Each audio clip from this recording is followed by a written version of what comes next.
got the job on Monday. He started work on Tuesday. He turned 21 on Thursday, and he was shot to death on Saturday. He finally got to the second page, and he saw those words, "I forgive you." And as tough a guy as he was, his eyes teared up. Nobody had ever said those words to him before in 28 years for anything, let alone the death of somebody else.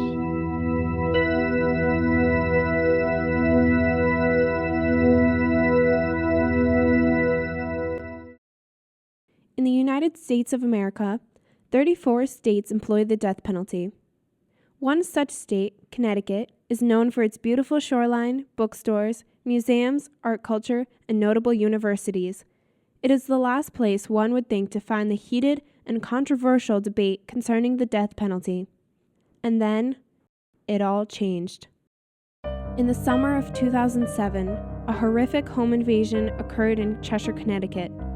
Jennifer Hawk Pettit and her 2 daughters were killed. After 2 exhaustive trials, both attackers were convicted and sentenced to death. The Cheshire home invasion unleashed a storm of debate about the death penalty in Connecticut that rages to this day.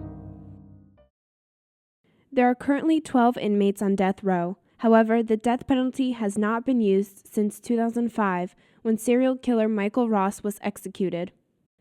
The question still remains about whether or not the death penalty is a form of cruel and unusual punishment, which is discussed in the 8th Amendment of the Constitution. We spoke with Stuart Brush and Walter Everett, whose sons were both murdered in Connecticut. The deaths of Dean Brush and Scott Everett have strengthened the views that these men hold. Brush described how his son was killed. The last job that he got was delivering pizzas for Domino's Pizza in Bridgeport. And so he got the job on Monday. He started work on Tuesday. He turned 21 on Thursday, and he was shot to death in a robbery holdup on Saturday. 3 minority boys got in, asked him for a ride. The boys instructed Dean to go to a lonely part of the city, and there they held him up and they shot him 3 times. But the 4th bullet went through his brain. Neighbors heard the gunshots, and the ambulance was called, and Dean was dead on the scene. The 3 boys that murdered Dean Brush were all convicted of their crimes. In exchange for a lesser sentence, 2 of the boys testified against Milton Green, the boy that actually pulled the trigger. Green was sentenced to 39 years. However, because of a violation of the Miranda Clause, he only served a 7-year sentence. Scott was killed on July 26, 1987. He lived in Bridgeport, and he came home late at night, and he had friends who came in with him, and he discovered that his apartment had been broken into. They had trashed his apartment, had stolen some things, and his friends finally got him calmed down. He walked them out to the car. He went to go back into his apartment and realized he had left his keys inside. He pounded on the door and said, "Somebody let me in." And the offender came out of the end apartment. He was high on drugs. He had not slept for almost a week. And he pointed a gun at Scott and he said, "Get out of here or I'll shoot." Scott was just trying to get back into his apartment. There was a little confrontation, and the offender shot and killed him. Scott Everett's murderer, Mike Carlucci, was sentenced to 5 years in prison. On the day of his sentencing, Carlucci apologized for his actions. Everett decided to write a letter to his son's murderer. And spent a page and a half telling Mike how angry I was and how depressed and lonely I was and how it was destroying me. And I finally said, "Having said all of that, I want to thank you for what you said in court on the day you were sentenced. And as hard as these words are to write, I forgive you." And those were hard words to write because I didn't feel that. And I've come to realize that forgiveness depends not on feeling good about the other person, but feeling good enough about yourself that you want to heal. Both men find consolation in their line of work. Stuart Brush is a minister at the United Church of Christ, and Walter Everett is a retired United Methodist pastor. Their experiences have solidified their opinions on the death penalty, which fall on opposite extremes of the debate. One, I do find that the death penalty is accepted by the Bible itself. I like the one in Mark 9, verse 42, where Jesus says, "If you offend a little child, it would be better for you if a millstone was tied around your neck and you were dumped into the depths of the sea as a penalty for, now that's the death penalty." I've always been opposed to the death penalty. In fact, I can remember giving a speech in a college public speaking course in 1953. When I spoke against the death penalty in class, I got a reaction as if it was to say, huh? It was like nobody thought that was an issue. But I felt it was an issue because I've always felt that we don't have a right to take anybody else's life, no matter what they've done to us. Both Reverend Brush and Reverend Everett shared their views on the death penalty in regards to whether it is a form of cruel and unusual punishment. I'm not so sure about that. Now, I had two little dogs, Willie and Hannah, and we put them to sleep. In other words, we gave them the death penalty. Cruel and inhumane? No, it was because we loved them so much that we didn't want them to suffer, and they didn't suffer.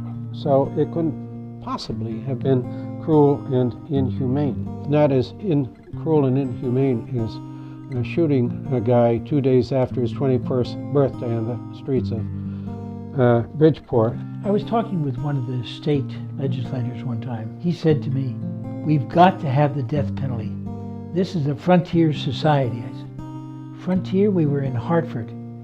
I said, in the early days of people moving west, if somebody committed a crime, they had no jails to lock them up. And if they were violent, they would wind up hanging them or killing them in some other way.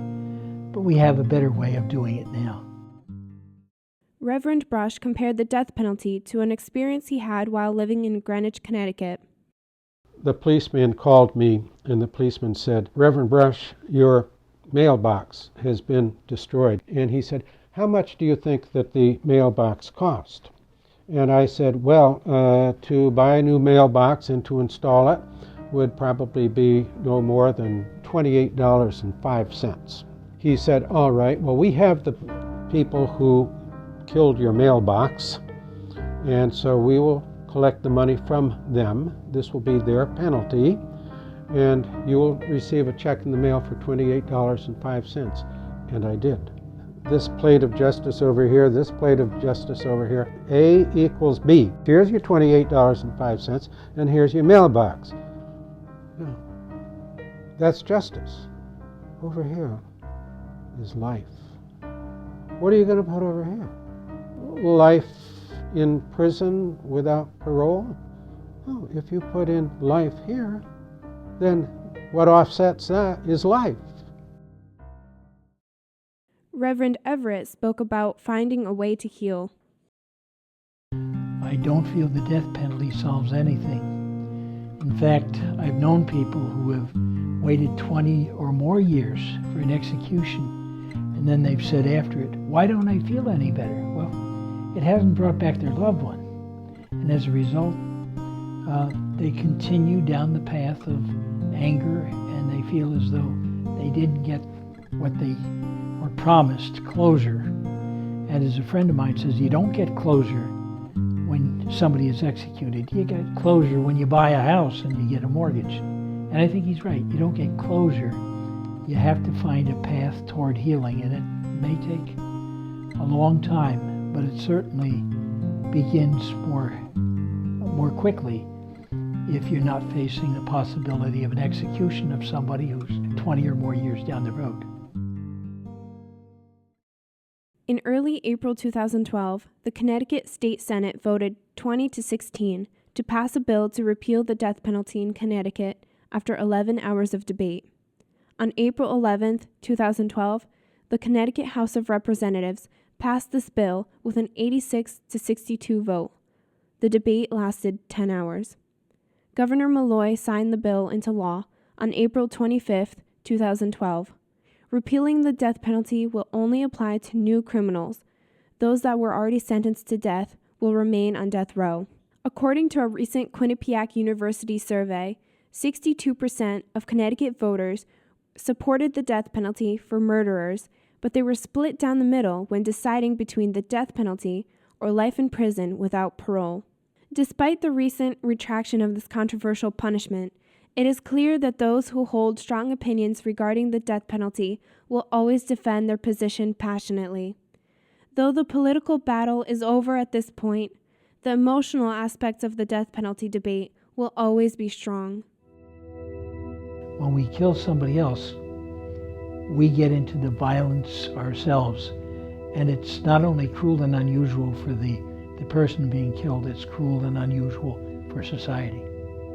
I don't think that we can promise these people that they're going to live after they've taken the life. There's got to be the $28.05.